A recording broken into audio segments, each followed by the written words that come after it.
up, all my fight fans? So, with that rematch already in the books, I'm talking about Devin Haney versus George Gambosis. What is next for Devin Haney? Guys, there is no shortages on opponents for him in this division, this jam-packed division of boxing. I'm talking about the lightweights. I'm talking about the 135 division. Guys, he got Gervonta Tank Davis. He got himself Ryan Garcia. He got Lomachenko. He got himself Shakur Stevenson, who's making his way up. Even possibly Teofimo Lopez, who is at 140, but at the same time, he can very easily come back down. If you guys remember, these two guys had a stare-off with each other, Teofimo Lopez and Devin Haney. And also, years ago, Devin Haney had a stare down with Ryan Garcia. So there's been a lot of little here and there with these two guys already. I'm talking about the lightweights, guys. I'm talking about 135, guys. This is by far the most exciting division right now in boxing outside of the heavyweights.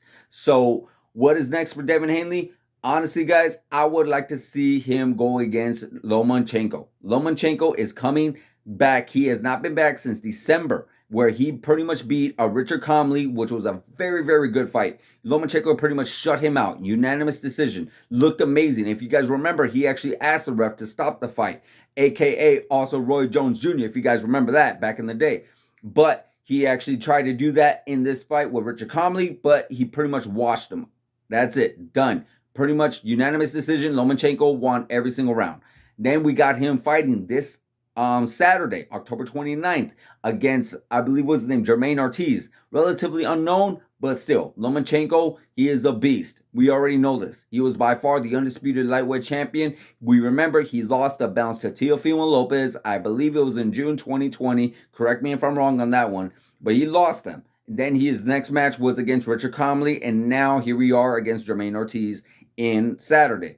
We're going to see how he looks. But if he looks just as good as he did against Richard Comley, I could definitely see him facing Devin Haney for all those belts again. And guys, Devin Haney's very open to it. They asked him at that press conference. They asked him in the post-fight interview. They said he'll fight on anybody, anytime, anywhere. It do not matter. He took on this rematch. He did not have to against George Gambosis. He went to the guy's home territory. He did not have to. So definitely, Devin Haney is one hell of a fighter, one tough of a fighter, one hell of a champion. Definitely. I am very much looking forward to all this in the lightweights.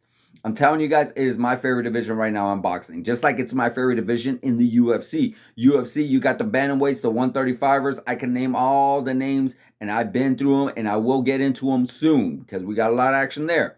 But here we are talking about this division. We're not sure what's going on with Gervonta Tank Davis or Ryan Garcia. We're hoping those two guys could really meet up with each other because that would be one hell of a fight. And the winner could possibly meet Devin Haney versus Lomachenko in one hell of a fight. Teofimo Lopez, he's doing his thing at 140. I don't see him coming down to 135, honestly, but I can definitely see Devin Haney, who has mentioned that he will feel a lot more better and a lot more comfortable at 140 and seeing Teofimo Lopez. So who knows? Maybe Teofimo Lopez could get himself a belt, and maybe we got Devin Haney possibly want to get another belt at 140, and here you go. Teofimo Lopez, Devin Haney. That's going to be one hell of a fight, guys. But that will be my next fight I can definitely see happening. Not I'm saying that's what I want. I would love to see him against Tank, but I would love more Tank to go against Ryan Garcia first.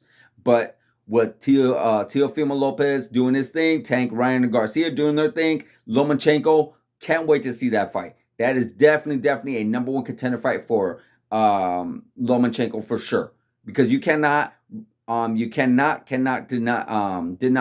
Lomachenko. Lomachenko, he is still only 34 years old, and he is by far one hell of a fighter. Definitely pound for pound, one of the best. The guy's footwork, the guy's hand speed, everything about him was just superb. Everything. You look at his highlights, I'm telling you guys, he is definitely one hell of a fighter. And that will be one badass fight. Badass fight. Because you look at you look at Devin Haney with his hand speed, with his footwork, with his movement, with his jab, with his power. And then you look at Lomachenko, same thing. His jab, his hand speed, his footwork, phenomenal. I believe and memory serves me correct, his dad actually had him take ballet for possibly 4 years to get him ready for boxing. That's how well his footwork is. It's just like he flows. It is unbelievable. Unbelievable. I would love to see these two guys match up. But let me know what you guys think. Who do you think is going to be matched up? Do you think it's going to be these two guys, or you think Devin Haney is going to be possibly fighting somebody else? A possible Shakur Stevenson, who is going to be new to this division. Maybe Ryan Garcia, maybe Tank Davis, since those two fights may not have been made just yet, but they might be. But if they have not, who knows? Maybe that could be a possibility. Let me know in the comments, guys. Like, subscribe, hit that notification button, guys, and I'll see you guys in the next video.